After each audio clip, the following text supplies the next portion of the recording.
Good morning, Clearbranch kids. As you may remember, this month we've been learning all about responsibility, which means that you can be trusted with the things that are expected of you. So we've been learning what that means. How do we do it?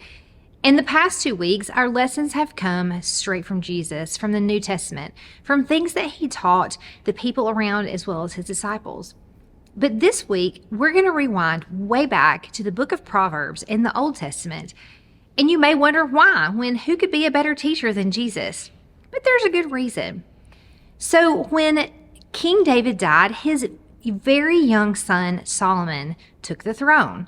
Now, King Solomon, like we said, was still just a kid, but he was mature enough to understand that the job that he was taking was extremely important and that he was very nervous about doing it well.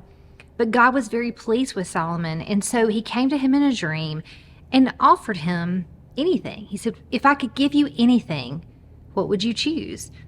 Now, he could have chosen to be super rich or super famous, or maybe to be really good at the guitar. I don't know, but luckily for all of us, Solomon knew that what he needed more than anything was wisdom. So that's what he asked God for, and that's what God gave him.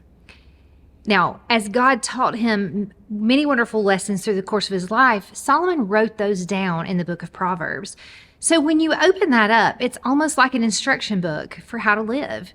The instructions are very short and some are longer illustrations. And so that's what we're looking at today.